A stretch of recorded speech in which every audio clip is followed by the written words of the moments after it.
నమస్తే, welcome to our channel. నేను సిరి. జగన్మోహన్ రెడ్డి గారిలో మార్పు వచ్చిందా? గతంలో చేసిన తన తప్పులన్నింటినీ సరిదిద్దుకునే ప్రయత్నం చేస్తున్నారా? అసలు ఇంతకీ జగన్మోహన్ రెడ్డి గారికి ఏమైంది? ఏం చేస్తున్నారు? సో ఈ అంశాన్ని మనకి వివరించడానికి మనతో పాటు ఉన్నారు ప్రముఖ సీనియర్ జర్నలిస్ట్ డాక్టర్ దుర్గవడ్లమణి గారు. నమస్కారం మేడం. నమస్తే అండి. మనం ఇప్పుడు చూస్తున్నట్టయితే జగన్మోహన్ రెడ్డి గారిలో మార్పు వచ్చిందని చెప్పేసి కొన్ని సంఘటనలు చూస్తుంటే అనిపిస్తుంది. అంటే గతం ఎవరినైనా కలిసేందుకు వచ్చినా కూడా కలిసి వీలుండేది కాదు జగన్మోహన్ రెడ్డి గారిని. అది కార్యకర్తలు కావచ్చు, ఎమ్మెల్యేలే కావచ్చు, ఎంపీలే కావచ్చు, ఇంకెవరైనా కూడా ప్రజలకి అయితే అసలు తన మొహం ఎలా ఉంటుందో తెలియని పరిస్థితి, వాళ్ళ గోడని చెప్పుకుందామంటే. సో అలాంటి జగన్మోహన్ రెడ్డి గారు ఇప్పుడు మారిపోయారు. తను ప్రజల్ని ఇంకా తన పార్టీ క్యాడర్ని కలిసేందుకు సిద్ధమయ్యారని చెప్పేసి మరి వార్తలు వస్తున్నాయి. మరి ఇది వాస్తవం అంటారా? వాస్తవమేనండి. అంటే ఇప్పుడు జగన్మోహన్ రెడ్డికి నిన్నటి వరకు చంద్రబాబు గారి పేరు చెప్తే భయం. చంద్రబాబు గారి పేరు తలుచుకోకుండా ఆయనకి రోజు వెళ్ళేది కాదు. అందుకే షర్మిల గారు అద్దం కూడా ఇస్తానంది. ఇక్కడ మీరు తెలంగాణలో కూడా అదే పరిస్థితి. మీరు అసెంబ్లీలో తీసుకుంటే తెలంగాణ అసెంబ్లీలో చంద్రబాబు గారి పేరు తలుచుకోకుండా కేసీఆర్కి కేటీఆర్కి రోజు వెళ్ళటల్లా, అసెంబ్లీ సమావేశాలు జరగట్లా, హోరాహోరీ నడుస్తోంది. అయితే ఇప్పుడు ఈయన ఎందుకు భయపడి వచ్చాడా ఏంటి? బెంగళూరు నుంచి యలహంక ప్యాలెస్ నుంచి తాడేపల్లి ప్యాలెస్కి ఎందుకు వచ్చాడు? ఆయన దేనికోసం వచ్చాడు అంటే లోకేష్ రెడ్ బుక్కి భయపడుతున్నాడు ఇప్పుడు. ఎవరు? జగన్మోహన్ రెడ్డి. లోకేష్కో రెడ్ బుక్, చంద్రబాబు నాయుడుకో రెడ్ బుక్, పవన్ కళ్యాణ్కో రెడ్ బుక్, రాష్ట్రంలో రెడ్ బుక్, నియోజకవర్గంలో రెడ్ బుక్ అంటూ మనం భయపడిపోయాడు ఆయన. సో ఈ భయపడడంలోంచి ఈరోజు వచ్చాడా అనేది ఒక సందేహం. మనం చూసాము, వినుకొండ వెళ్ళాడు, రషీద్ని పరామర్శించాడు, ఆయన బెంగళూరు యలహంక ప్యాలెస్కి వెళ్ళిపోయాడు. ఇవాళ సడన్గా వచ్చాడు ఆయన తాడేపల్లి ప్యాలెస్కి.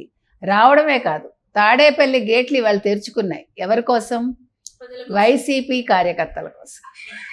వాళ్ళని క్యూలో నిల్చోబెట్టి ఒక్కొక్కళ్ళని ఆయన పరామర్శిస్తున్నాడు. మీకు నేనున్నాను, మీరు భయపడద్దు, నేను చూసుకుంటాను అంటూ హామీ ఇచ్చాడు ఆయన.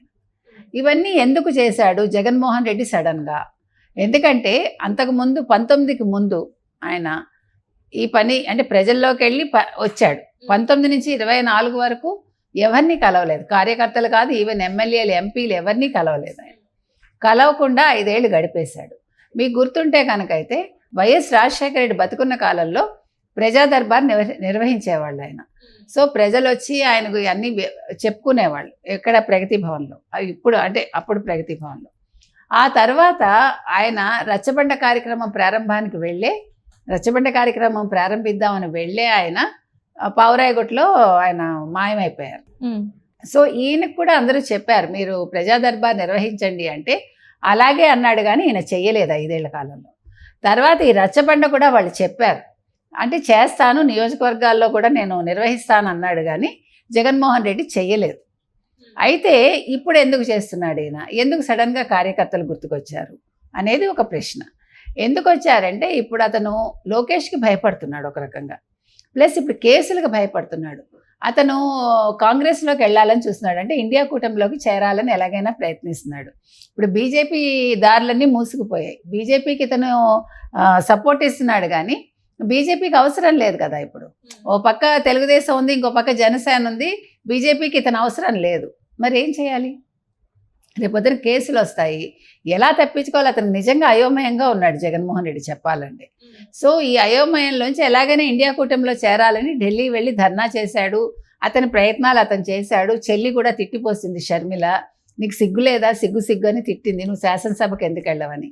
నేను శాసనసభకు వెళ్ళను, శాసనసభ సమావేశాలు పెట్టినప్పుడు నేను బయట మీడియా సమావేశాలు పెడతాను అని చెప్పాడు. అక్కడ శ్వేతపత్రం రిలీజ్ చేస్తే ఇక్కడ నేను శ్వేతపత్రం రిలీజ్ చేస్తానని చెప్పాడు. సో ఈ సమయంలో ఇతను ఇప్పుడైతే ప్రజల్లోకి వెళ్తాడని మనం అనుకోక్కర్లా. నియోజకవర్గాలు వెంటనే అయితే వెళ్ళడు అతను. మన లెక్క ప్రకారం అతను ఎప్పుడు వెళ్ళొచ్చు అంటే ఎన్నికలకు ముందు ఒక 6 నెలల ఏడాది ముందు మొదలు పెడతాడా, లేదు జనవరి నుంచి ఏమైనా అంటే ప్రజల దగ్గరికి వెళ్ళి ఈ సంక్షేమ పథకాల గురించి డిస్కస్ చేసి తన గురించి మాట్లాడతాడు అనేది మనం వేచి చూడాలి. అయితే నిన్నటి వరకు ఓడిపోయిన ఎమ్మెల్యేలని పరామర్శించలేదు, ఎంపీలని పరామర్శించలేదు, ఆయన కార్యకర్తల్ని పరామర్శించలేని మనిషి సడన్గా ఇవాళ అసలు తాడేపల్లి ముందు రక్షణ కవచాలన్నీ తీసేశాక సడన్గా ఇవాళ గేట్లు ఓపెన్ చేసి వీళ్ళని రప్పించటం అనేది అందరికీ కూడా చాలా చిత్రంగా ఉంది. అంటే జగన్మోహన్ రెడ్డి మారిపోయాడా? జగన్మోహన్ రెడ్డి ఎందుకు మారతాడండి? మారడు. కాకపోతే అతనికి రాజకీయం ఒక రకంగా తెలుసు. అంటే రాజకీయాల్లో అతను ధైర్యంగా ఎదుర్కోడు ఏది కూడా, అంటే నిలబడి అతను ఎదుర్కొనే ధైర్యం మాత్రం జగన్మోహన్ రెడ్డికి లేదు. కాకపోతే ఏంటంటే కుటిల రాజకీయాలు అంటాం చూడండి, వెనక నుంచి రాజకీయాలు చేయడం తెలుసు. సో ఇప్పుడు కార్యకర్తలను అడ్డు పెట్టుకుని ఇవాళ కార్యకర్తలు రానిచ్చాడని రోజు రానిస్తాడని ఏమీ లేదు. అంటే ఇది చూపించుకుంటాడు, గో నా దగ్గర కార్యకర్తలు రానిచ్చాను, నేను కార్యకర్తలతో మమేకమయ్యాను, నేను ప్రజల్లో ఉన్నానని చూపించుకోవటానికి maybe 1 or 2 days he may do like that అంతే. తర్వాత మళ్ళా మూసేస్తాడు.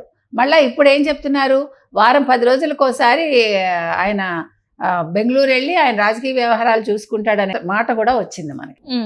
కాబట్టి ఇవన్నీ కూడా అతను తన రాజకీయ ఎదుగుదలకి ఎలా తోడ్పడతాయి, ఎవరెవరిని ఎలా వాడుకోవాలి అనేది చూసుకుంటూ ఉంటాడనమాట. ఆ చూసుకోవటంలో భాగంగా ఇవాళ కార్యకర్తలతో మొదలుపెట్టాడు. మరి రేపు ఇంకా ఏం కొత్త ఎత్తుగడ వేస్తాడో మనం ఎదురు చూడాలి. ప్రతిసారి కూడా జగన్మోహన్ రెడ్డి గారు ఒక ప్లాన్ తోని వచ్చేస్తారు బయటికి ప్రజల్లోకి అని చెప్పేసి. అంటే లాస్ట్ టైం మనం చూసాను 2019 ఆ టైంలో ప్రజల్లోకి వచ్చారు పాదయాత్ర అని చెప్పేసి, వాళ్ళ చెల్లి కూడా పాదయాత్ర అని చెప్పేసి వచ్చేసింది. ఇప్పుడు కూడా ఇట్లాంటివి ఏమన్నా చేసి మళ్ళీ సింపతి గెయిన్ చేసుకొని మళ్ళీ ఇలాంటి మైండ్ గేమ్ ఆడి జనాల్ని మళ్ళీ తన వైపు తిప్పుకునే ప్రయత్నం చేస్తున్నారని అనుకోవచ్చు. మరి చేస్తాడండి. అయితే ఇప్పుడు అప్పటికి ఇప్పటికి తేడా ఏంటంటే, అప్పుడు చెల్లిని తీసుకొచ్చాడు ఆయన. ఈయన జైల్లో 16 నెలలు ఉన్నప్పుడు చెల్లి పాదయాత్ర చేసింది, అన్నగారి కోసం కష్టపడింది ఆవిడ. తర్వాత తల్లి కూడా రాజన్న రాజ్యం కోసం ఒక మా కొడుకుని ఆదరించండి అని అడిగింది. ఈయన కూడా ఒక్క ఛాన్స్ ఇవ్వండి అని అడిగాడు. సరే ఒక్క ఛాన్స్ ఇచ్చారు, ప్రజలు నమ్మి ఇచ్చారు. తర్వాత బాబాయ్ హత్య కేసు మనకు తెలుసు. బాబాయ్ హత్య కేసు పెట్టుకుని చంద్రబాబు నాయుడుని ఎంత బురద జల్లాలో ఎంత ప్రయత్నించారో అందరికీ తెలుసు. ప్రజలు కూడా అంటే ఆయన ఒక ఛాన్స్ అడిగాడు అని ఇచ్చారు, అంతే క్యాజువల్గా ఇచ్చినట్టు ఇచ్చారు. ఇచ్చినందుకు 5 ఏళ్ళు ఇచ్చినందుకు రాష్ట్రాన్ని ఒక 20 ఏళ్ళు వెనక్కి పంపించాడు ఈయన. మొత్తం ఊడ్చిపెట్టేశారు. ఇవాళ మనం పెద్దిరెడ్డి ఆగడాలు చూస్తున్నాం. 986 ఎకరాలు మొత్తం ఏంటి సకుటుంబ సపరివార సమేతంగా మొత్తం అందరి దగ్గర దోచేసుకున్నారు వాళ్ళు. ఉత్తరాంధ్ర చూసుకుంటే ఆయన ఊడ్చేశాడు, ఎవడు బొత్స. సో ఎక్కడికక్కడ ఎవరికి వాళ్ళు రాష్ట్రాన్ని ఎలా దోచుకోవాలి, వాళ్ళ నియోజకవర్గాలు కావచ్చు, వాళ్ళ ప్రాంతాలు కావచ్చు, ఎలా దోచుకోవాలో ఈ 5 ఏళ్లలో జగన్మోహన్ రెడ్డి అంటే ఆయన మంత్రివర్గం కావచ్చు, అప్పటి మంత్రివర్గం జగన్మోహన్ రెడ్డి కావచ్చు ప్రజలకు చూపించారు.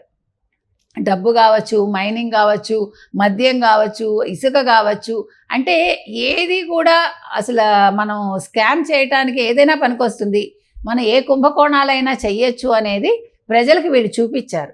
కాబట్టి ఈయన ఇన్ని ప్రయత్నాలు చేసినప్పటికీ ఇప్పుడు కనుక చంద్రబాబు నాయుడు గారు ఈ 5 ఏళ్లలో పోలవరం పూర్తి చేసి అమరావతి పూర్తి చేస్తే ప్రజలు మాత్రం జగన్మోహన్ రెడ్డిని నమ్మరండి, జగన్మోహన్ రెడ్డికి ఓటు వెయ్యరు, అంతవరకు గ్యారంటీ. ఈ ఉన్న కొద్ది మంది కూడా మిగతా పార్టీల్లో సర్దుకుంటారట, జనసేనో ఇటు బీజేపీనో, ఎవరికి ఎలా వీలైతే అలాగా వాళ్ళు సర్దుకుంటారు. కాబట్టి ఈయన ప్రయత్నాలు అయితే ఈయన చేస్తాడు.